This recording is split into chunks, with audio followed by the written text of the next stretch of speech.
All right. The name is Delman, aka Four Eyes, the Ugly Professor, doing a review for the new Smif-N-Wessun album called Infinity.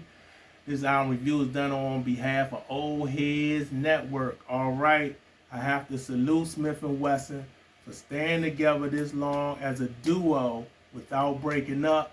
They've been together since the 90s. And we know that our favorite legendary groups have broken up. Some have broken up and came back together, like EPMD had the famous breakup, and they came back together. Mobb Deep broke up for a short period of time and came back together before Prodigy passed away. Tribe Called Quest broke up, came back together. NWA broke up. You know, even groups that never officially broke up, like Wu-Tang Clan, we know they had public or well-known kind of like beefs between certain members and friction between certain members and factions of the Wu-Tang Clan. So we have to commend Smif-N-Wessun for never having any public rifts or beefs between each other. You could tell they have something that's stronger than just music and business. They have a strong brotherhood, and that's to be commended. So I have to salute them for staying together this long and still putting out music. Their first album came out in 1995. That was called The Shining. It's considered a hip-hop classic among hip-hop heads. I'm more of an Into the Stage guy. Black Moon, first album, Into the Stage. We used to debate who had the better album, Black Moon, Into the Stage, or Smif-N-Wessun, The Shining. I always fell on the side of Into the Stage, but The Shining is considered a classic by a lot of hip-hop heads from my era. So you gotta give them that. They have 7 albums total.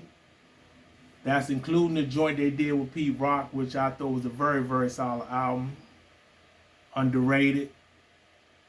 And a previous album that dropped in 2019 was called The All. And I'm just going to say this, the All album is a better album than this new album I'm about to review. And the reason why I'm making the comparison between that album and this album, even though it's been a lot of years, well, it's been several years in between those two joints, is because the Soul Council did the production, most of the production on the All album, and did most of the production on this new album. And the Soul Council is Ninth Wonder and a group of producers he works with, like Crisis and a few other folks. And Crisis did the majority of the production on this new album. I think he had the best production on this new album. So I'm going to get into some of the standout songs on this album. The first song, Infinity, is a great way to start the album off. I love how they use the KRS-One joint when he says, "We will be here forever. You understand me? Forever." I like how they use that shit. That sets the whole album off. I thought I was in for something special, the way they start the album off with that song. Then you got another song, the second track of the album, called Moses Promise. I believe that's the name of the joint. That joint is nice. Then you got another song called Medina featuring Pharoah Monch. Pharoah Monch kills it. That's one of the better songs on the album. You got another track called Church, which is nice. You got another song called Just Say featuring Conway the Machine. That was a good feature.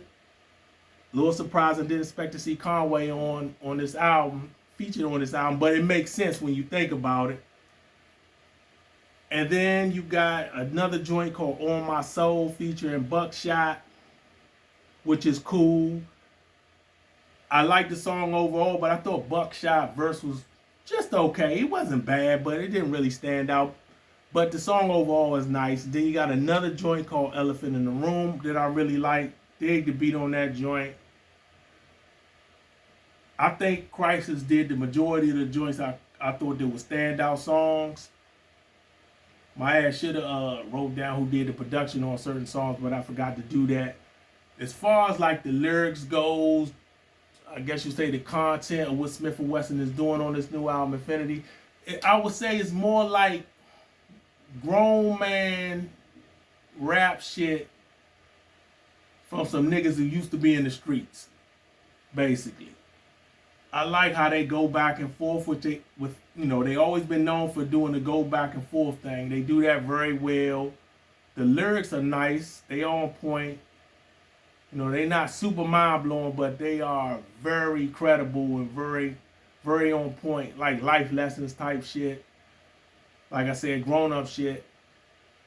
And there were some songs that I didn't care for. Like they have like a grown up type song for the ladies,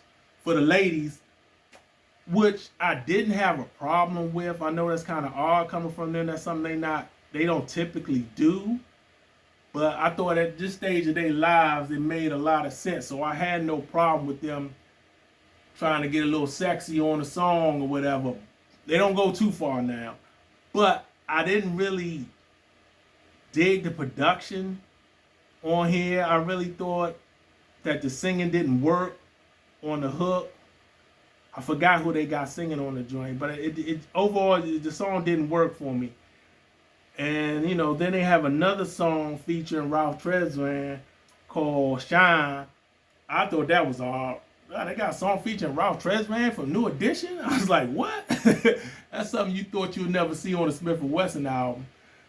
And you know, I don't have no problem with Ralph Tresvant. I'm a New Edition fan, but the song just didn't work for me. Wasn't feeling it.